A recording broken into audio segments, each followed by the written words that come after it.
رحیم تمام آپ توجہ فرمائیں۔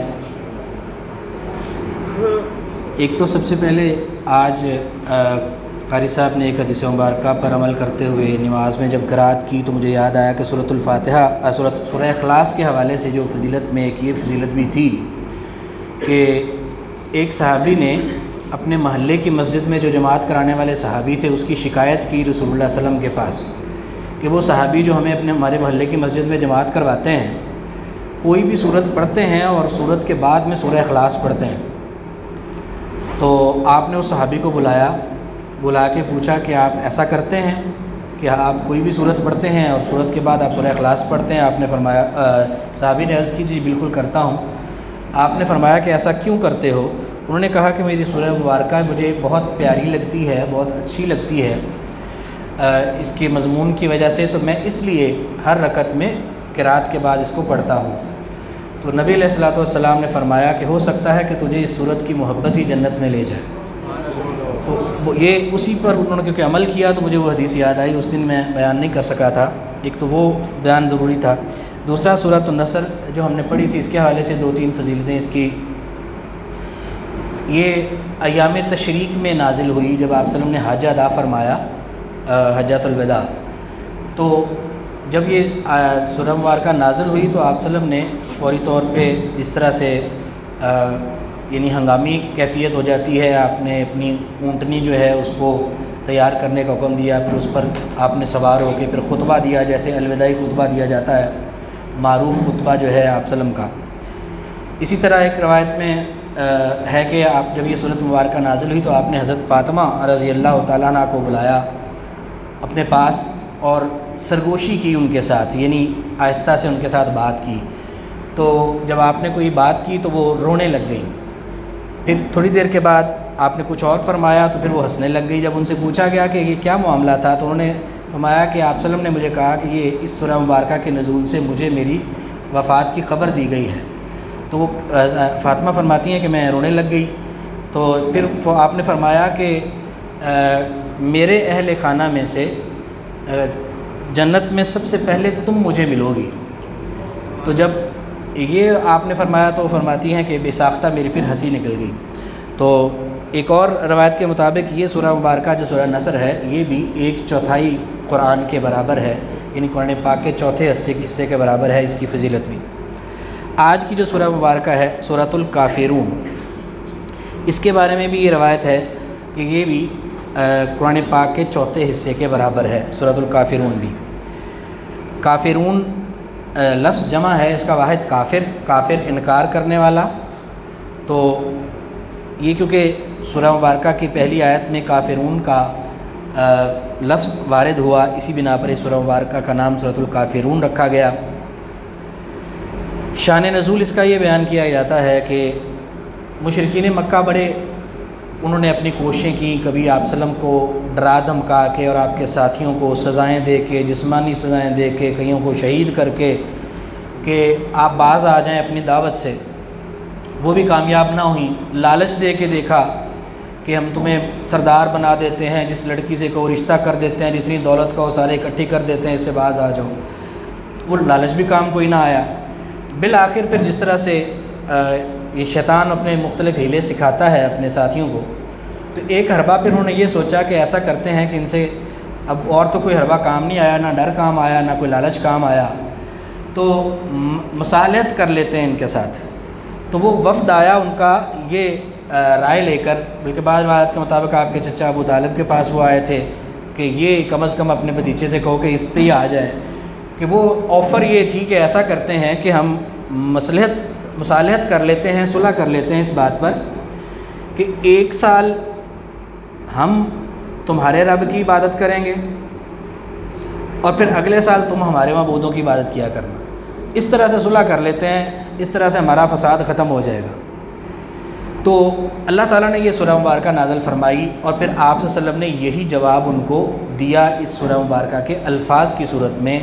وہ جواب یہی تھا، اعوذ باللہ من الشیطان الرجیم، بسم اللہ الرحمن الرحیم، قل کہہ دیجئے ان کافروں کو جو یہ آفر لے کر آئے ہیں، آپ ان سے کہہ دیجئے یا ایہا یا کا معنی اے، یا حرف ندا ہے۔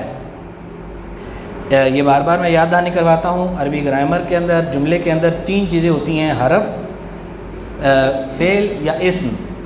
تو قل فعل ہے، فعل امر ہے، یہ یا حرف ہے، حرف ندا ہے، یعنی کسی کو جب پکارنا ہوتا ہے تو یا کہہ کر پکارا جاتا ہے، یا اے، یہ ظاہر ہے پکارا اسی کو جاتا ہے جو موجود ہو اور جو سامنے ہو۔ ایہا، یہ مزید تخصیص کے لیے ہے، کہ جیسے ہم کہتے ہیں نا کہ اے وہ جو، مثال کے طور پہ اگر 8-10 لوگ جا رہے ہیں تو ان میں سے ہم کہتے ہیں کہ بات سننا، تو وہ 8-10 کے 10 لوگ جو ہیں وہ سمجھیں گے کہ شاید مجھے بلایا ہے، لیکن ان میں سے کسی ایک شخص نے ٹوپی لی ہوئی ہے تو آپ کہتے ہیں اے وہ جس کے سر پہ ٹوپی ہے، پھر وہ تخصیص ہو جائے گی۔ تو ایہا مزید تخصیص کے لیے ہے، یا اے، ایہا وہ جو، لیکن اس کا معنی ہم سارے کا ہی یا کریں گے اس کو آسان کرنے کے لیے۔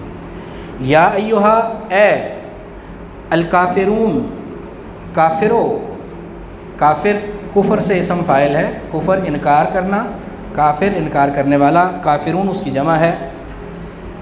تو یا ایہا الکافرون، اے کافرو، لا اعبدو، لا نہیں، اعبدو یہ فعل مضارع ہے، لفظی طور پہ میں عبادت کرتا ہوں یا کروں گا۔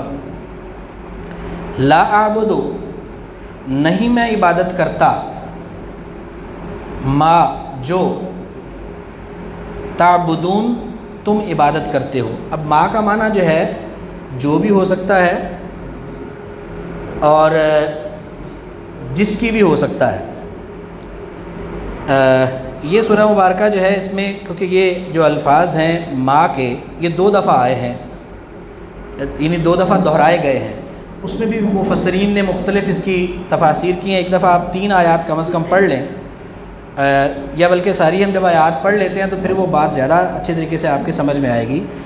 ہم پہلی دفعہ اس کا معنی کریں گے جس کی، ما کا معنی پہلی دفعہ کریں گے جس کی، اور دوسری دفعہ جب آئے گا تو جو کریں گے، اور اس کا مطلب کا فرق کیا بنتا ہے وہ میں عرض کرتا ہوں۔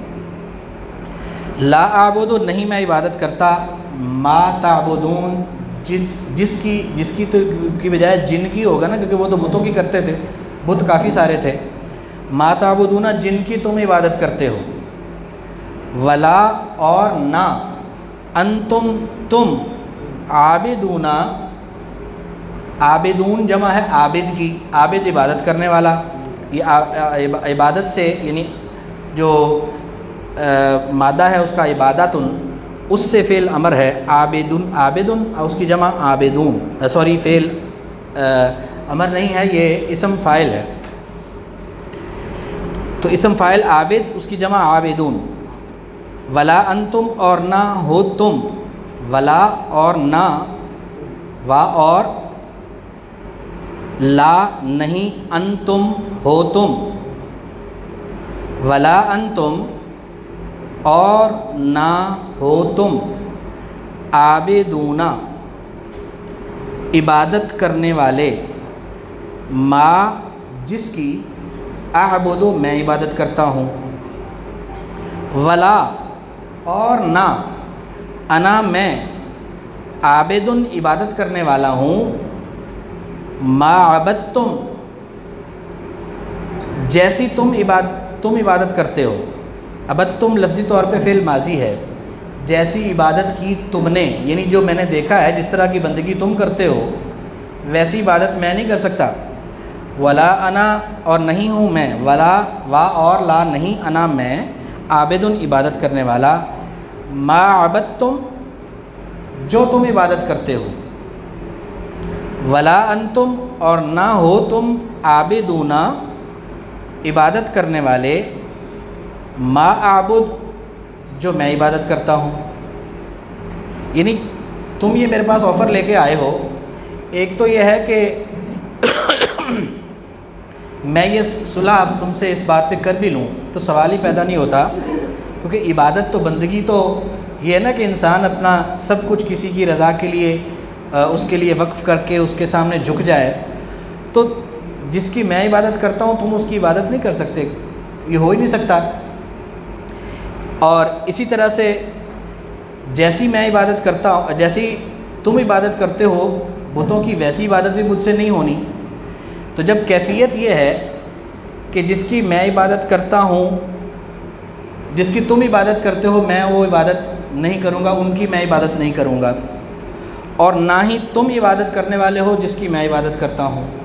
اسی طرح سے اور نہیں ہوں میں عبادت کرنے والا جو تم عبادت کرتے ہو، جس طرح سے تم بت پرستی کرتے ہو وہ میں کروں، ہو ہی نہیں سکتا۔ اسی طرح سے اور نہ ہی تم عبادت کرنے والے ہو جیسی میں عبادت کرتا ہوں۔ کیا مطلب؟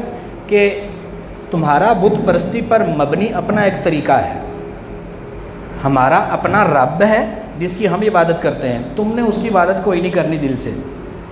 اسی طرح سے ہمارے رب کی عبادت کا اپنا ایک طریقہ ہے، تم نے اپنا عبادت کا طریقہ بنایا ہوا ہے، تو تم نے ہمارے طریقے کے مطابق عبادت کرنی نہیں، نہ تو تم نے اس رب کی عبادت کرنی ہے جس کی ہم عبادت کرتے ہیں، نہ تم نے اس طریقے سے عبادت کرنی ہے جو ہم کرتے ہیں۔ اسی طرح سے نہ میں تمہارے ان خداؤں کی پوجا کر سکتا ہوں اور نہ اس طرح سے کر سکتا ہوں جس طرح سے تم کرتے ہو۔ لہٰذا فیصلہ کیا دیا کہ لکم دینکم، لکم واسطے تمہارے، لا واسطے یہاں زبر کے ساتھ لام ہے، کم تمہارے، لکم واسطے تمہارے، دینکم دین ہے تمہارا، یعنی یہ جس کو تم نے دین بنایا ہوا ہے یا جس کو تم دین سمجھتے ہو یہ تمہیں مبارک ہو۔ لکم دینکم تمہارے لیے ہے دین تمہارا، ولیہ اور میرے لیے دینی میرا دین، کیونکہ وہ جو آفر لے کر آنے والے تھے اللہ تعالیٰ کو بھی اس بات کا علم تھا کہ یہ لوگ ایمان کے راستے پر آنے والے نہیں ہیں۔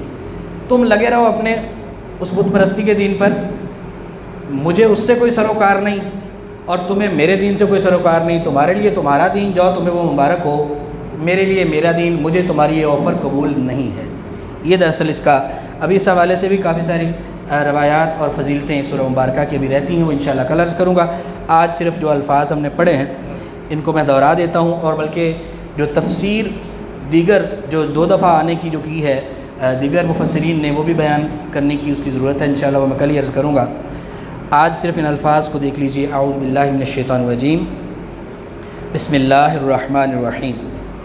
قل کہہ دیجئے، یا ایہا اے الکافرون کافرو، لا اعبد نہیں میں عبادت کرتا، ما تعبدون جن کی تم عبادت کرتے ہو، ولا انتم اور نہ ہو تم، عابدون عبادت کرنے والے، ما اعبد جس کی میں عبادت کرتا ہوں، ولا انا اور نہ میں، عابد عبادت کرنے والا ہوں، ما عبدتم جیسی تم عبادت کرتے ہو، ولا انتم اور نہ ہو تم، عابدون عبادت کرنے والے، ما اعبد جیسی میں عبادت کرتا ہوں، لکم دینکم تمہارے لیے تمہارا دین، ولی دین اور میرے لیے میرا دین۔